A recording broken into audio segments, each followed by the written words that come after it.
Assalamualaikum warahmatullahi wabarakatuh. Segala puji hanya bagi Allah, Tuhan semesta alam, yang maha mengetahui segala rahasia jiwa, yang maha lembut dalam kasih-Nya, dan maha mendengar setiap bisikan hati. Shalawat serta salam semoga tercurah kepada junjungan kita, Nabi Muhammad, sang penuntun jiwa menuju cahaya petunjuk dan ketenangan hati. Selamat datang kembali dalam series Asmaul Husna, Psikologi, Kesadaran, dan Otak.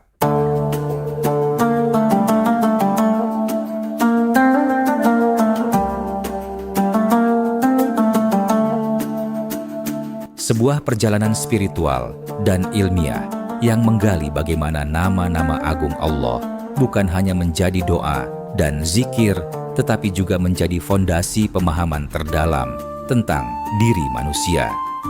Dalam video kali ini, kita akan menyelami makna dari 10 nama Allah yang begitu erat dengan kondisi batin, mental, dan kesadaran manusia.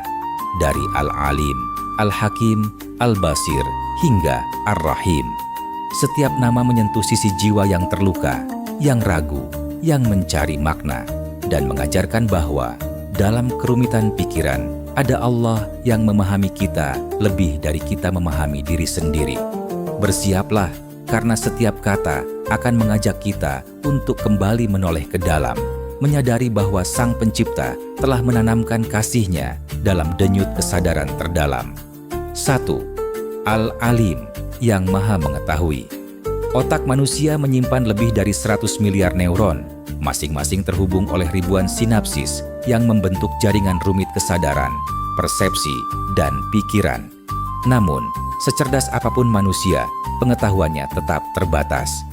Al-Alim, yang maha mengetahui, adalah zat yang mengetahui setiap lintasan pikiran manusia sebelum ia mengungkapkannya. Ia tahu sebab-sebab terdalam dari kecemasan, kegembiraan, bahkan niat yang tidak disadari oleh pemiliknya sendiri. Dalam dunia psikologi, pengetahuan tentang diri seringkali terhalang oleh mekanisme bawah sadar dan bias kognitif.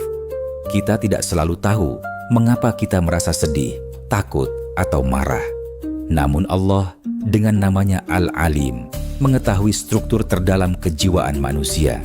Ia tahu mengapa seseorang mengalami trauma, mengapa ia mudah menangis, dan apa yang tersembunyi dalam hatinya yang paling sunyi. Al-Alim juga menyingkapkan bahwa ilmu pengetahuan manusia harus bersandar pada kejujuran dan kerendahan hati. Dalam terapi psikologis, yang menyembuhkan bukan hanya teknik, tapi pengakuan dan penerimaan diri yang sejati. Dan ini hanya mungkin terjadi ketika seseorang percaya bahwa ada zat yang mengetahui dirinya lebih dalam daripada ia sendiri. Maka, pemahaman terhadap nama ini menjadi dasar bagi kejujuran dalam mengenali diri. Berdoa kepada Al-Alim menjadikan kita rendah hati dalam menghadapi keterbatasan akal. Dalam dunia yang penuh ilusi kognitif, percaya bahwa ada zat yang mengetahui segalanya, memberi rasa aman. Kita boleh tidak tahu segalanya, asal kita percaya kepada Yang Maha Tahu.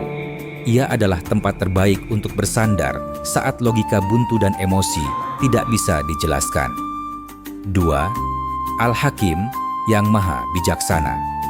Dalam kehidupan psikologis, manusia sering mengalami konflik batin yang rumit antara keinginan dan realitas, antara logika dan emosi. Kadang kita tak paham mengapa sesuatu terjadi atau mengapa hidup membawa luka yang tak diinginkan. Disinilah peran Al-Hakim, yang maha bijaksana, menampakkan kasih-Nya bahwa segala peristiwa, termasuk trauma dan kegagalan, adalah bagian dari kebijaksanaan yang belum kita pahami sepenuhnya. Psikologi modern mengajarkan pentingnya reframing, melihat ulang pengalaman buruk dengan sudut pandang baru. Ini sejalan dengan konsep Al-Hakim yang selalu menempatkan sesuatu pada tempatnya dengan tepat. Allah tidak menciptakan perasaan takut, marah, atau sedih sebagai kesalahan, tapi sebagai bagian dari sistem pertahanan, pembelajaran, dan pendewasaan jiwa. Bahkan, luka masa kecil bisa menjadi sumber kekuatan bila dipahami melalui lensa hikmah.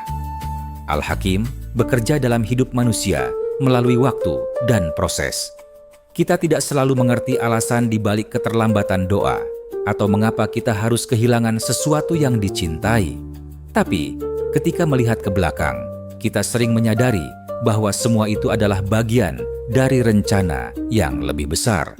Dalam konteks mental dan kesadaran, ini membangun kepercayaan dan penerimaan terhadap diri dan takdir. Memanggil nama Al-Hakim dalam doa berarti meminta untuk diberi pemahaman yang lebih dalam, bukan sekadar solusi cepat. Sebab hikmah tidak selalu hadir dalam bentuk jawaban, tapi dalam ketenangan menerima proses kehidupan yang rumit dengan keyakinan bahwa semua ada artinya, semua ada tujuannya, dan Allah adalah Sang Hakim paling bijak atas setiap hela napas dan bisikan hati kita. 3. Al-Basir, yang Maha Melihat.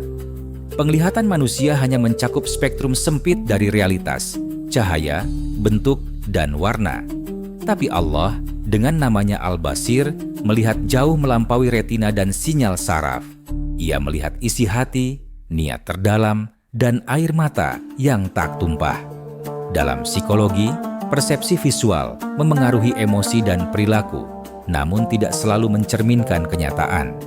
Al-Basirlah yang melihat kebenaran sejati yang tersembunyi di balik citra lahiriah. Banyak orang mengalami tekanan mental karena merasa tak terlihat, tak dihargai, atau diabaikan. Ketika tidak ada yang peduli, mereka merasa kosong. Tapi Al-Basir adalah zat yang selalu memperhatikan. Bahkan air mata dalam sujud yang tak disaksikan siapapun tetap terekam dalam penglihatan Allah. Ini memberi kekuatan spiritual besar bahwa eksistensi kita diperhatikan, bahkan saat dunia menolak mengakui. Secara neurologis, otak manusia memproses ratusan citra per detik, tapi seringkali tertipu oleh bias dan asumsi. Kita melihat, tapi tidak memahami. Kita memandang, tapi tidak benar-benar mengerti. Maka Al-Basir adalah penyeimbang bagi kesadaran yang penuh ilusi. Dialah yang melihat bukan hanya apa yang tampak, tapi juga maksud yang tersembunyi dan luka yang tak terlihat mata biasa. Maka, dalam kesunyian batin, berdoalah dengan keyakinan bahwa Al-Basir melihat segala upaya, perjuangan, dan rasa sakit kita. Ia melihat saat kita mencoba bangkit dari keputusasaan, bahkan ketika tidak ada manusia yang tahu. Keyakinan ini menyelamatkan banyak jiwa dari kehancuran batin, bahwa hidup ini tidak sia-sia karena Allah Maha melihat setiap lembar cerita jiwa kita.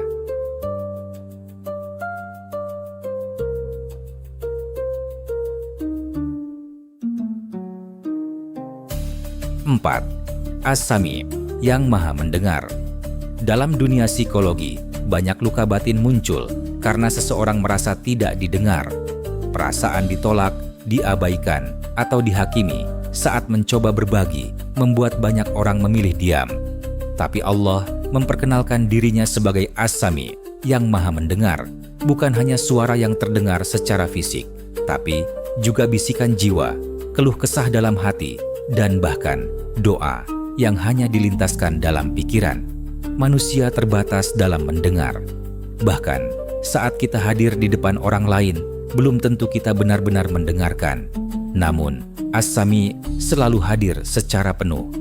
Ketika seorang hamba menangis dalam sujudnya di malam yang sunyi, ketika air mata jatuh tanpa kata, Allah mendengarnya.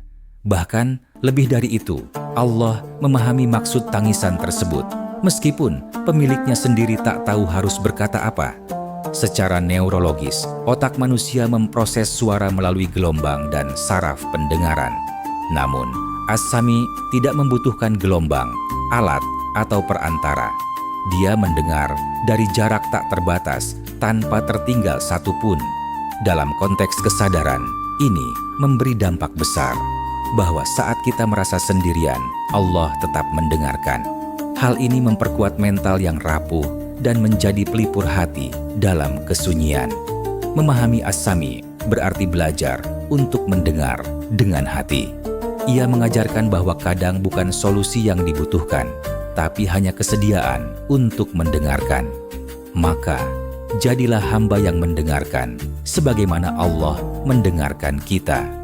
Dan saat tak ada tempat untuk mengadu, ingatlah bahwa suara kita selalu sampai kepadanya, bahkan sebelum bibir mengucapnya.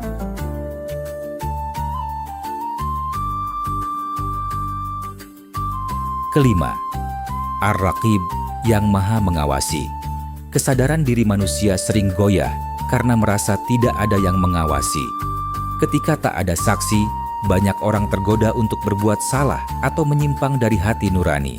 Namun, Allah adalah Ar-Raqib yang Maha Mengawasi, bukan dalam arti pengintai yang menakutkan, tetapi sebagai penjaga yang penuh kasih, yang mengetahui setiap gerak, niat, dan perubahan dalam jiwa manusia. Dalam ilmu psikologi, ada konsep yang dikenal sebagai internalized observer, yakni suara hati yang muncul ketika seseorang merasa diawasi oleh nilai-nilai moral. Ar-Raqib adalah versi ilahiyah dari konsep ini, kesadaran bahwa Allah melihat kita membuat seseorang mampu menjaga perilaku, bahkan dalam kesendirian. Ini membangun integritas psikologis, yaitu keselarasan antara pikiran, perasaan, dan tindakan. Pengawasan Allah bukan seperti pengawasan manusia yang penuh curiga. Ia tahu latar belakang setiap perbuatan, luka yang mendorong seseorang marah, atau trauma yang memicu seseorang bersikap defensif. Ar-Raqib bukan sekadar mencatat, tapi memahami. Ia tahu alasan kita jatuh dan melihat usaha kita untuk bangkit. Ini memberi harapan dan rasa aman yang tak tergantikan oleh manusia manapun. Ketika seseorang merasa tidak dilihat oleh dunia, ingatlah bahwa Ar-Raqib selalu memperhatikan. Ia tahu proses panjang di balik niat baik, perjuangan batin yang tak terlihat orang lain, dan bisikan jiwa yang haus bimbingan. Menyadari bahwa Allah senantiasa mengawasi menjadikan hidup lebih bermakna, bukan karena takut, tetapi karena sadar dicintai oleh pengawas yang maha lembut dan adil. 6. Al-Khabir yang maha tahu hal tersembunyi. Manusia memiliki sisi yang bahkan ia sendiri tak mampu jelaskan. Ada pikiran bawah sadar, luka masa lalu yang terlupakan, serta perasaan yang muncul tanpa sebab. Dalam psikoanalisis, ini disebut unconscious mind, wilayah jiwa yang dalam dan gelap. Namun Allah adalah Al-Khabir, yang maha tahu segala hal yang tersembunyi, baik yang sengaja disembunyikan, atau yang bahkan tak disadari oleh pemiliknya sendiri. Dalam kehidupan sehari-hari, banyak orang terlihat baik-baik saja, padahal sedang hancur di dalam. Mereka tersenyum, tapi hatinya rapuh. Orang lain hanya bisa menilai berdasarkan ekspresi, tapi Al-Khabir tahu isi batin. Dia tahu kenapa seseorang susah memaafkan, kenapa seseorang takut membuka diri, dan kenapa satu trauma kecil bisa memicu reaksi yang besar. Al-Khabir melihat semua itu dalam, rumit, dan tidak terucap. Pengetahuan Al-Khabir melampaui pengakuan dan ekspresi. Ia tahu alasan di balik kebiasaan buruk, mengapa seseorang sulit berubah, dan bagaimana jiwa butuh waktu untuk sembuh. Dalam terapi psikologis, proses healing membutuhkan pemahaman mendalam tentang akar masalah. Dan disinilah kita perlu menyerahkan diri kepada Allah. Sebab hanya Dia yang tahu seluruh isi lemari jiwa yang penuh rahasia dan luka. Maka, ketika tidak tahu apa yang salah dengan diri sendiri, atau saat terlalu lelah menggali masa lalu, serahkan semuanya kepada Al-Khabir. Mintalah agar Dia menyembuhkan luka yang bahkan belum kita kenali, membersihkan jiwa dari apa yang tak kita pahami.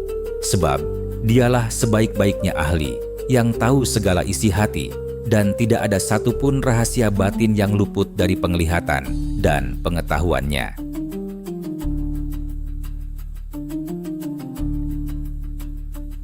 7. Al-Halim yang maha penyantun.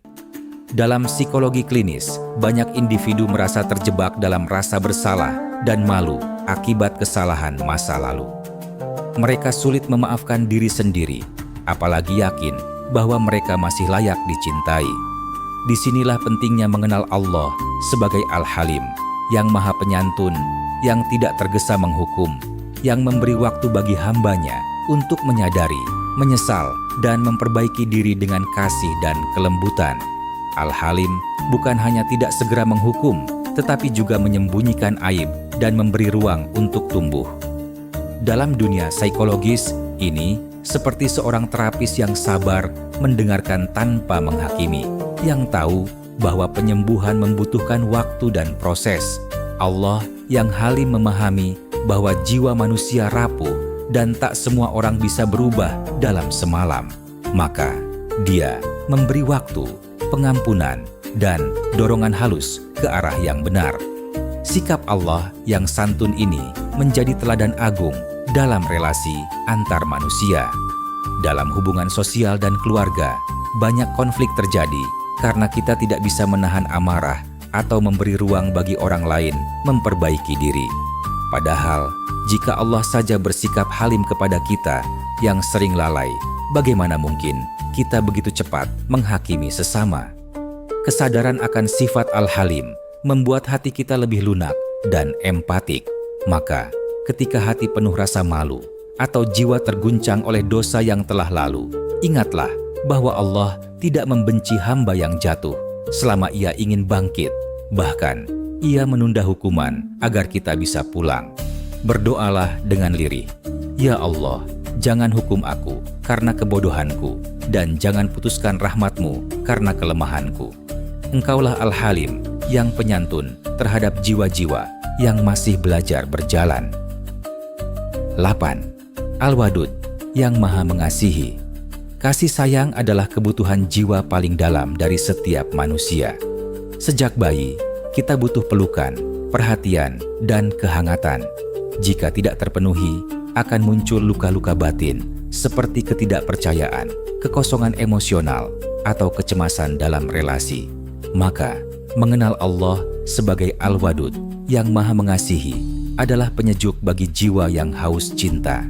Ia tidak hanya mencintai, tapi juga menyatakan cintanya dengan cara yang lembut dan nyata.